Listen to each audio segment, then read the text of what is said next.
Teams do all the time, right? Like teams will peel switch to kind of hide a bad defender, hide a mismatch inside, protect someone from having to guard a pick and roll. There's like a lot of ways that you can scheme.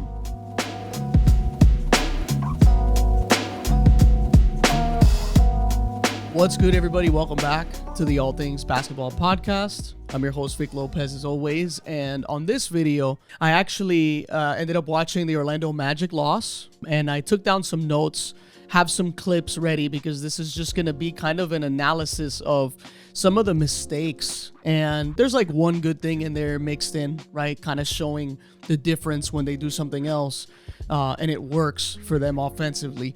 But a lot of this stuff is on defense. Sometimes this team, and I talked about this on the last pod, and it's about my concern about this team's ability to execute a successful fourth quarter. And one of you guys was telling me about how good they are in the clutch. And yes, they have been a really good clutch team this season. But the fourth quarter as a whole is something that I think this team has struggled with. And particularly, obviously, we know about the three-point shooting. They're like the worst three-point shooting team in the fourth quarter. But some of these mistakes have nothing to do with shooting. Actually, I'd probably say none of them do. A lot of this is just coverage, confusion, miscommunication, delegation of responsibility, like people kind of saying, you got it, no, you got it. Let's just jump right into these clips. First clip, we see a very high pick and roll between Paolo and Anthony Black. We got Jacoby Walter guarding the ball. Paolo comes and flips the screen, right? Now, Anthony Black actually rejects the screen, which is nice. And here's where I kind of already see the first issue that I have. And that's the fact that Mamukelashvili should not be this high up and away from the middle of the floor. Like, he is in a position that is just going to allow a free runway for Anthony Black. And Anthony Black, who's having a great season and making strides as a three-point shooter, still not someone that puts fear in your heart from out there, if we're being honest. He's currently 35.5% on the season. Okay, the real damage he does, if you can see from the shot map, is from the corners, right? And on top of that, he's not a good pull-up three-point shooter. The bulk of his made threes are catch and shoots, right? Now, you can meet him late to contest and live with the shot, right? But you have to protect the middle. You have to guard with the intent that this kind of player is going to drive. You also have to kind of know the personnel when you're in that coverage. Like, if Mamu's in the middle of this Paolo-Anthony Black pick and roll, Paolo is not a guy that's going to put fear in your heart either from outside the three-point line. So it's like, you shouldn't even have to respect Paolo that high up anyways, right? And I know that he's anticipating a potential switch that needs to happen, right? And if he does use Paolo and go left, but you could just meet Anthony Black at the three-point line. And if he wants to take a deep three, a pull-up deep three, you got to live with that. Like, that can't be something that you feel like should be an insane threat, right? And obviously, like, you kind of give up this insane runway. And so now he's got Jacoby Walter on his side. Mamu is completely away from the play. And Jacoby Walter fouls him on the way to the rim, right? He misses that shot, but he makes both free throws, right? And so that's like mistake number one in this quarter. All right, so on this clip, there's some miscommunication, right? Overhelping by quickly during a pick and roll coverage, which I couldn't grab prior because of the way that NBA.com kind of clips their buckets. And so whatever. So you see quickly here kind of overstaying, and CMB actually was fine, right? Like, he didn't actually need quickly to overstay like this. Nonetheless, obviously that puts them in rotation, right? Because now there's a numbers disadvantage for the Raptors. And now Mamu, who's on Wendell Carter Jr., has to now come up and guard Jalen Suggs, right? And leave Wendell Carter. And this is another mistake by Mamu. Like, Jalen Suggs is another guy who I think on the season is 30% from three. Can he make threes? Yes. Should you be jumping on closeouts against Jalen Suggs? No. Not yet, right? Not these days. And so Mamu jumps, right? That puts the Raptors in rotation. Quickly has to take the switch on Jalen Suggs. And Mamu knows his prior cover was Wendell Carter. So there he goes, trying to kind of like make up ground, right? Catch up to Wendell Carter. Now RJ has to kind of go away from Bane, which is like the worst thing you can do, especially in this game, with the way this guy was shooting it all night long.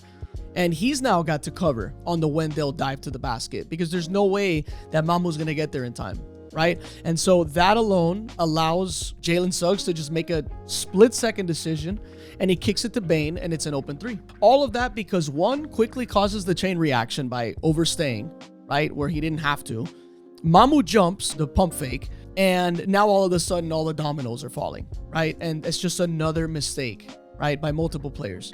Now here, still a lot of time to play. The Raptors are still up 4, and it's getting to that situation where these guys get into this headspace where it's like, all right, well, we don't know what to do. Let's give it to Brandon Ingram, and we'll gamble on his ability to score in isolation. He can do this. He can really bail you out of a lot of plays. That being said, this was a moment of like, we don't know what to do, and let's just throw it to Brandon Ingram and hope he can save us.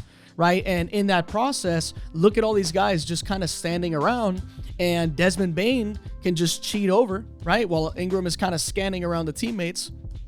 And here comes Bane, right? Not the tallest guy to contest, but he probably surprised Brandon Ingram. I don't know that he saw him when he was coming up. And all of a sudden, it's this fadeaway too, which, yes, Brandon Ingram can make, but you're looking at the shot clock, right? It's just all this time has been wasted just throwing it to Ingram and standing around and waiting instead of getting kind of the ball movement and driving and, you know, using screening actions like the Raptors typically do. And he misses the shot and they're going the other way. So here we are in transition, right? Desmond Bane is being guarded by Jamal Shed. Wendell Carter comes to set a screen for Bane to kind of free him up. You know, in this situation, are they supposed to switch? Like, these are hard things to figure out as a viewer because you don't know what Darko wants these guys to do, right? Like, does he want them to fight? Does he want them to switch? Does he want them to go under? Under is not an option against Bane right now. But there's a little bit of miscommunication here, right? Like, clearly Shed wants CMB to switch. And there's players that you're in automatic switch mode based on what coverages you go over, right? In timeouts, right? Before games, whatever it is, when you do your scouting. In this scenario, it's like there was no switch. CMB is like backing up, I guess allowing space for Shed to kind of go out there and contest. But it's like even Shed throws up his arms like, dude, what are we doing here? Like, this has to be a switch. There's no way I'm getting there in time. I'm undersized. I'm going to run out and close out on a guy that's already shooting around the screen. And it's just a cash money 3 by Desmond Bane. So I'm thinking, right, like there are ways to scheme for situations like this, okay? Like this should have been CMB switching on to Desmond Bane, right? You take the 3 away from Bane. Now you're left with a size advantage for Wendell over Shed, right? But it's fine because he's at the 3-point line for now. And if Wendell decides to dive to the basket, you got RJ right there who can pick that up. And then Jamal Shed can just peel switch onto Jalen Suggs. This is something that teams do all the time, right? Like teams will peel switch and deny the interior mismatches. Like this is nothing new, right? I've done some videos on the peel switching stuff. A lot of teams do it, right? To kind of hide a bad defender, hide a mismatch inside, protect someone from having to guard a pick and roll. You know, so there's like a lot of ways that you can scheme, right? It's just, it takes communication. It takes a little bit of ownership of your coverage. Like I got this guy right now, but knowing where you're dead in the water and having to communicate with your team to kind of make a switch so you're not in a crazy disadvantage. And so that would have completely neutralized pretty much that whole scenario, you know, but either way, like this was just an avoidable situation. Right away, this is the next possession, and this is really good by the Raptors, right? They get back into that ball movement mode, right? Brandon Ingram, he pitched it to CMB earlier. Like I said, they clipped this kind of strange, so you don't get that time. But he pitches it to CMB, and CMB immediately gets into this pick and roll with RJ Barrett. And Brandon Ingram is AI cutting into space, right? Just opposite wing. At the same time that CMB is rolling, right? Now, here's the chain reaction. Tristan Da Silva fights over to just continue to put some pressure on the ball, take away the 3. And in that same process where Ingram is AI cutting to the wing, you get CMB rolling to the basket. And because Tristan fights over, they're in rotation kind of plugging, right, to help him get back into the play.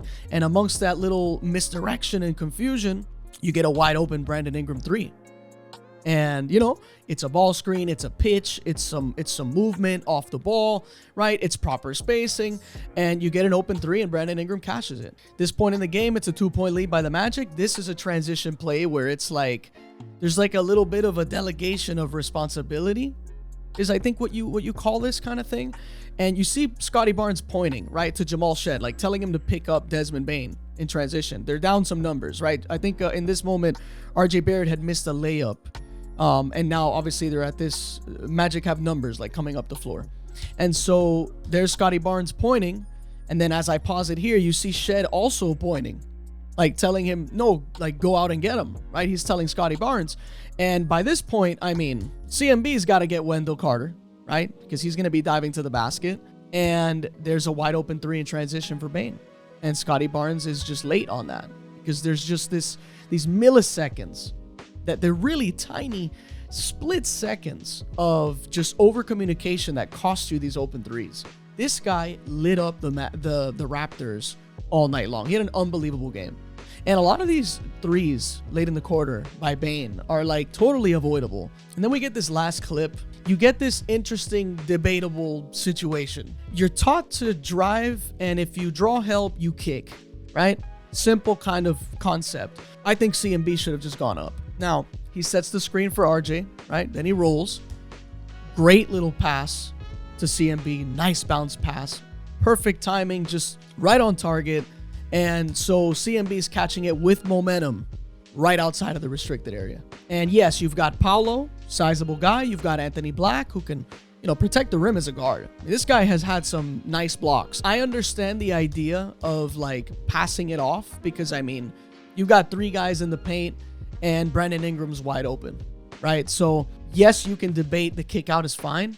I just feel like I've seen Colin Murray Boyles like put people on posters and get really nice dunks, the kinds that are like sneaky. And so I really think that because of how close he is and how he's catching it with momentum, I think you just challenge Paolo's ability to block a shot without fouling. Kicking it out, you know that your team hasn't shot it well, and maybe you're just in this mindset of, no, I'm gonna kick it, he's open and he's just gonna make the shot. I understand that too. I just feel like, I don't know, you guys can disagree with me if you want. I just feel like this is a play where you challenge rim protection because you're right at the rim and you've got good stride, good momentum to just rise up and see if you can finish above somebody, right? And, if he misses, maybe they're able to get it back and scramble, or they can all just get back in transition. And this is going to be kind of hindsight-ish. And I don't like hindsight when I watch film because it's always easier to watch after the fact. But it's like, here's the kick out, right? Ingram gets a nice shot, right? Free 3 over Anthony Black, who gets there pretty damn well. And Anthony Black is smart, right? Like, he takes the gamble, he contests, and this is how a lot of players get these like fast break points. Like, they'll run out and contest a 3-point shot, and then they'll start taking some steps ahead, right? To kind of trust their team, right? Trust that it's going to be a missed shot, because that's number one, right? You're gambling that the shot's not going to go in, and you're also gambling that your team's going to grab the rebound without you down there. Look at that. I mean, they rebound the miss, and it's a kick out to Anthony Black, and it's a free dunk on the other end. And so this game, like, it's the Raptors in control all game long, and it's just a complete collapse in the fourth quarter. And so all in all, this was a very winnable game that felt like they lost focus, right? Defensively. And they lost a little bit of continuity on offense too. Like, it just felt like they weren't on the same page. You're seeing like, you'll see RJ Barrett like try to set a flare for Quickly, and Quickly like kind of just goes the opposite way to catch a pass. There's moments with this team in the fourth where you're like, this is not the team that I watched play these first 3 quarters, and I talked about that before. And so it's something that you wonder, is it something that Darko has to address with them, right? Like, do some extra early timeouts have to be burned so that he can kind of get this team to be the same team from the last 3 quarters? Because the shooting part of it, you can't control, right? Shots are going to go in, shots are going to miss. It is what it is. But one of the things that is controllable is your effort on defense, your knowledge of coverage, right? Knowing personnel. And that goes for knowing personnel on both teams, like your own team, right? Who you need to help, who you need to switch off, and then ownership of your coverage. Like, I think that those things are very important, because this is a team that does communicate defensively. That's why they've been such a good defensive team all season, right? And I talked about that. But there comes a time where, and especially in these fourth quarters, where they just look out of sync. They get stagnant. They kind of stop doing the things that have worked like in those 3 prior quarters, and teams will zone up on them a little more in the fourth quarter from what I'm seeing. So they're kind of playing to that advantage of knowing that the Raptors are struggling shooting from outside. But I also talked about the fact that the Raptors can beat around that, right? Like they can find ways to score through a zone without shooting the ball well, right? And a lot of that is movement, timed cuts, screening, pressuring the zone in multiple locations, communication, and just being decisive. And so, you know, this was a rough one to watch. And I did want to kind of check it out, you know, at least that fourth quarter with these clips. But thanks for watching. I will see how many other videos like this I'll make, or maybe you guys want to see me just kind of talk about a whole game for the Raptors. So let me know, whatever it is. Thanks for watching. Thanks for listening. I will catch you guys on the next one.